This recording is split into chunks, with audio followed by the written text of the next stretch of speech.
Je viens de terminer une vidéo qui parle de la nostalgie et du fanservice, mais j'avais envie de faire une vidéo entière, je viens de taper dans mon micro, consacrée au cas Spider-Man No Way Home. Et on fera peut-être même ça avec The Flash. Est-ce que le fanservice de No Way Home est si éclaté? Beaucoup de gens vont répondre oui, sans nuancer. Et c'est ça le problème. Je trouve qu'il y a de la nuance à apporter. Le fanservice de No Way Home est pas spécialement bon. Pour beaucoup de points. Mais dans beaucoup d'autres points, il est bien. Il est bien. Il est bon. Je m'explique. Qu'est-ce qui apporte le fanservice dans No Way Home? Le sort de Strange qui se barre en couille. Ça, c'est je pense le plus critiquable. Parce que Strange nous explique que tous les ennemis de Spider-Man qui connaissent l'identité de Spider-Man arrivent dans le MCU.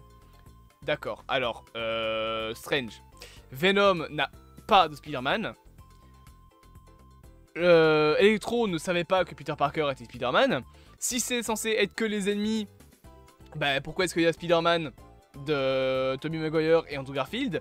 Si ce sont censés être des ennemis du multivers entier qui connaissent l'identité de Spider-Man, pourquoi est-ce qu'on n'a pas le Kingpin de Into the Spider-Verse, par exemple, qui se passe quand même en 2018? Pourquoi est-ce qu'on n'a pas les antagonistes du Spider-Man japonais? Pourquoi est-ce qu'on n'a pas les antagonistes des comics? Voilà, c'est le point principal qui fait que le fanservice est mauvais dans Spider-Man No Way Home, c'est son écriture. C'est en tout cas la raison de pourquoi est-ce qu'il est là. La raison est conne. Voilà.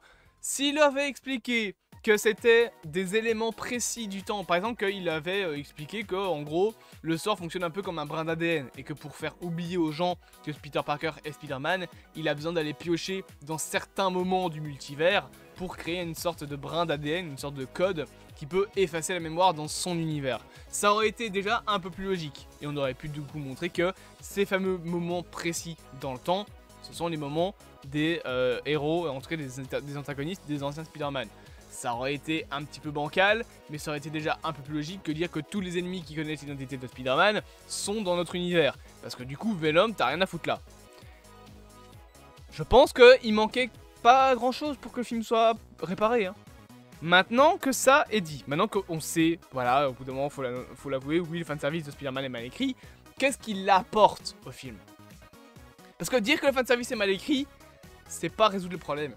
C'est pas parler du problème. Ça, c'est juste dire un truc. Faut toujours nuancer nos propos. Dire qu'un film c'est de la merde, c'est pas avoir d'argument.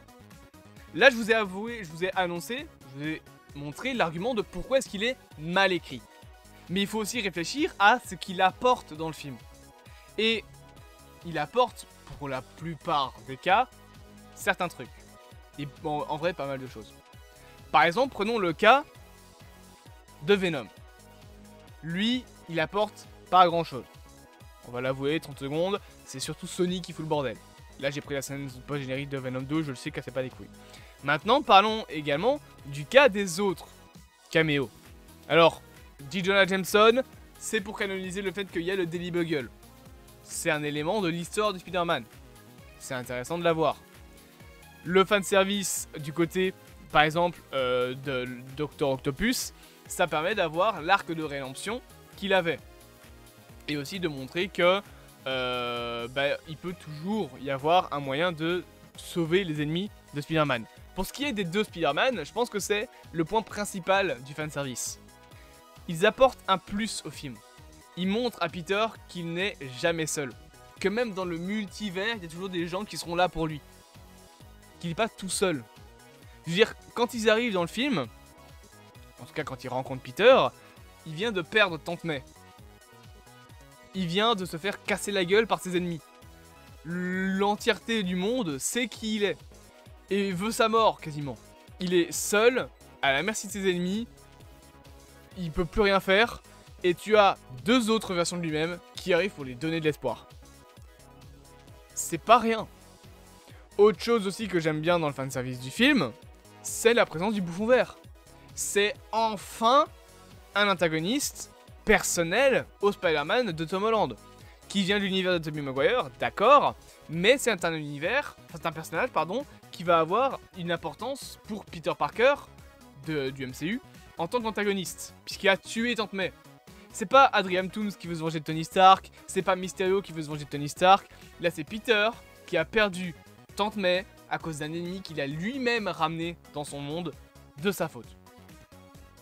La mort de Tante May est causée par l'erreur de Peter. Donc la présence du bouffon vert n'est peut-être pas logique, mais elle trouve un sens dans le film. Il y a certains personnages, bien évidemment, on peut reparler du sens de leur arrivée, comme par exemple l'homme sable, bien que en soi, bon, l'homme sable, ça fonctionne, voilà, en soi c'est pas un personnage qui me pose spécialement problème à être là. Electro, on montre que malgré tout, il va quand même garder son côté je suis méchant et j'aime bien être méchant qu'il était censé avoir. En tout cas, on va montrer que il en a juste ras-le-bol. Parce qu'il passe de je veux rentrer dans mon monde à en fait, si je veux, je peux détruire ce monde-là et le gouverner. Donc on va avoir chaque méchant qui va avoir sa manière de réfléchir. Mais je pense que il est bon de nuancer la qualité du fanservice de No Way Home. Il est mal écrit, c'est clair. Les 3/4 des personnages n'ont rien à foutre là, ok. Mais il y a quelques personnages, comme le bouffon vert, les deux Spider-Man, qui je trouve apportent un plus au film. Ça et la relation entre Peter et MJ. Je trouve que c'est un des gros plus du film.